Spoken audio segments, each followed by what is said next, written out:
Bueno, vamos ahora a hablar de Colombia, de Cuba, espías cubanos en Colombia. Y tenemos aquí un invitado que tiene imágenes instantáneas con las que puede documentar, ¿no?, específicamente esto que él está denunciando. Luis Domínguez me acompaña, director del blog de Cuba al Descubierto. Luis, bienvenido. Un placer y gracias por invitarme. Al contrario, también el periodista del diario Las Américas, Sergio Tálora. Hola, ¿qué tal? Bienvenido, Sergio. Bien. Gracias por estar aquí por en el programa.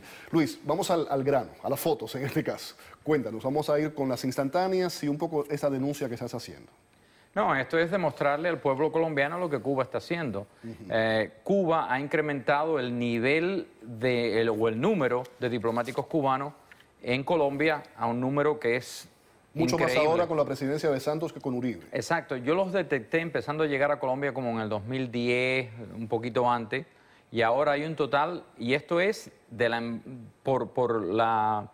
el Ministerio de Asuntos Exteriores colombiano. ¿A quién tenemos ahí en pantalla 22. En este momento? Explícanos. Ese se llama Juan Roberto Loforte Osorio. Él es un coronel de la inteligencia cubana, está ahí como ministro consejero. A la senadora Córdoba, Piedad Córdoba. Sí, él está ahí como ministro consejero, pero en realidad es un coronel de la inteligencia cubana. Ex senadora. Que lleva tiempo en eso, entró en la inteligencia cubana en 1976. Lleva 38 años, en realidad acaba de cumplir 60 años. Empezó a los 22 años en la inteligencia cubana. ¿Quiénes son estos? Ahí está el embajador de España, mano izquierda. Embajador de España en Colombia. En Colombia. Ajá. En el centro es uno de los dirigentes del Grupo Planeta en Colombia.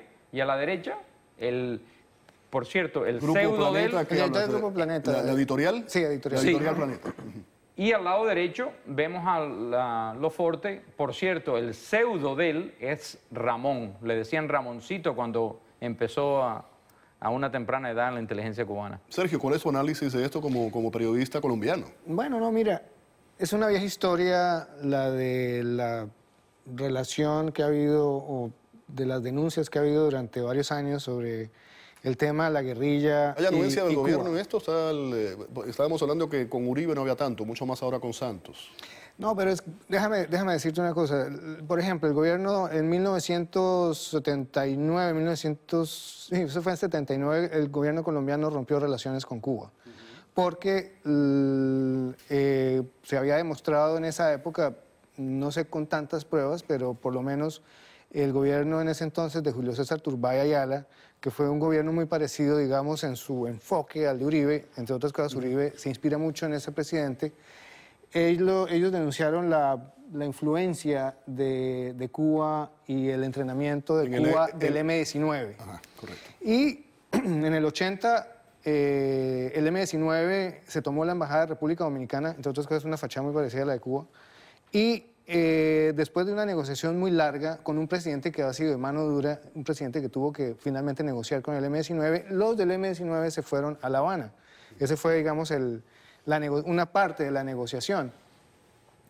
Pero yo sí quiero dejar un punto muy claro, y es que puede ser, o sea, en medio de todo esto, el conflicto colombiano es un conflicto muy viejo, que es más viejo que la Revolución Cubana. Pero el tema, correcto, Sergio, pero el tema es, se está haciendo el diálogo de paz en La Habana de la gran tragedia colombiana, sin lugar a dudas, de muchísimos años, y lo que Cuba responde enviando espías a Colombia.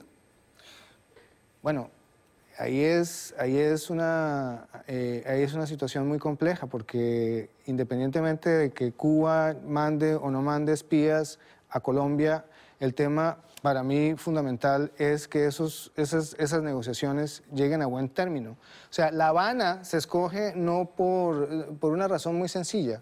Primero, porque para la guerrilla colombiana evidentemente es un espacio confiable.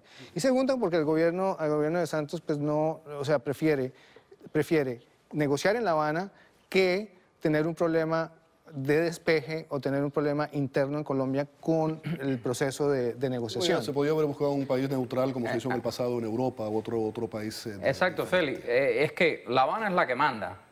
La Habana impone sobre todo a la guerrilla, lo que va a hacer y dónde, cómo y cuándo. Aquí no hay neutralidad ninguna. No, es que nunca he dicho que sea un terreno neutral. No lo he dicho, yo no estoy diciendo que lo hayas dicho. Ni mucho menos el gobierno colombiano cree que ese sea un territorio neutral. Lo que pasa es que el problema de fondo es que queremos negociar y queremos llegar a un acuerdo de paz. En un momento en que la guerrilla militarmente está debilitada por toda esa historia de los últimos años y porque también el gobierno de Santos ha tenido un papel muy importante en ese debilitamiento de la guerrilla. No se olviden que dos de los grandes dirigentes de esa guerrilla, es decir, Mono Jojoy y Alfonso Cano, murieron en operativos del gobierno de Santos. Entonces, para ellos es importante llegar a un acuerdo con la guerrilla en esta situación, en esta coyuntura, no solamente histórica, sino militar sobre todo. Sí, lo que no se puede olvidar es que Cuba los entrenó a asesinar, matar, secuestrar, robar, hacer todas estas cosas que han hecho en Colombia por los últimos 30 años. Y ahora Cuba le está ofreciendo al pueblo colombiano una paloma de paz. Hay que acordarse de las cosas que pasaron Hay un doble discurso ahí en todo eso. Y estamos hablando ahora de las FARC, pero en el pasado hemos visto que cada vez que se ha querido un acercamiento con el Ejército de Liberación Nacional, el ELN, en el caso de Gaviria, el hermano del expresidente, se acudía a Fidel Castro específicamente. Claro, la única guerrilla en Colombia que realmente tiene una influencia clara, definida desde sus inicios e inspirada en la Revolución Cubana es el ELN. Y varios de sus dirigentes están allá. Es más, uno de sus dirigentes históricos está ya loco, está ahí, lo tienen ahí. Y los hijos de muchos de ellos han estudiado en Cuba. Es que yo creo que ahí hay que tener muy claro una cosa. Nadie niega la influencia que ha tenido Cuba en el proceso colombiano. Pero, lo que yo decía antes, el proceso colombiano es muy largo, no arranca en 1964. Es una historia muy larga de violencia. Y Tiro Fijo, por ejemplo, Manuel Marulanda Vélez, se crió no en Cuba, ni lo entrenaron en Cuba, no. Él se entrenó en la guerra en Colombia, no en Cuba. Ahora, que su hija, o que su nieto, o que fulano de tal haya estado en Cuba es otra cosa.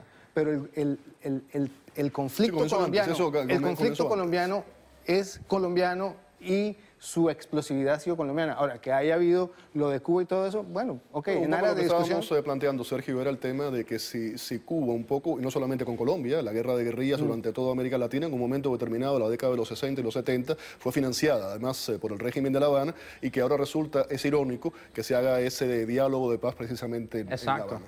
¿Qué ocurre? Vamos a poner de nuevo las imágenes que nos traía Luis. Sergio, ¿qué puede ocurrir con esta gente? ¿Los expulsa a Colombia? ¿Se quedan en Colombia? ¿Qué pasa con esta gente? No, evidentemente, si el gobierno encuentra información, o sea, muy comprometedora por parte de la Embajada de Cuba, por supuesto que va a tener una situación muy difícil, o sea, para el gobierno de Santos. Pero al mismo tiempo creo que el desarrollo de las negociaciones tiene que seguir, y por supuesto que bueno, hay unos mediadores y hay otros países que podrían ser escenario de las negociaciones. Pero evidentemente si hay pruebas, decir, lo que decía al principio, Colombia ya rompió relaciones con Cuba una vez. Pero para un proceso de paz y para un proceso de negociación con la guerrilla, Cuba es un factor importante. Pero no, en eso sí yo difiero de usted sustancialmente. No porque de instrucciones, sino porque definitivamente es un factor, y lo sabe la clase dirigente colombiana, es un factor importante. Es un país que... Un mal necesario. Es un mal necesario. Yeah. O sea, tú no puedes negociar un proceso de paz sin tener, en este caso, a Cuba como un factor de posibilidad de negociación. Más con el ELN que con las FARC. Ahora, las FARC, por supuesto que encuentran ahí un territorio en el que se sienten seguros, por supuesto. ¿Alguna otra información, Luis, sobre lo que nos traías en la noche de hoy? Lo que puede pasar en el futuro con estas personas que están en Colombia, si el presidente Santos tuviera y tomara las medidas necesarias, lo debería expulsar. Yo pienso que no lo va a expulsar, porque sería poner mucho a riesgo con el proceso de paz que él tanto se ha empeñado en conseguir y concretar en Cuba.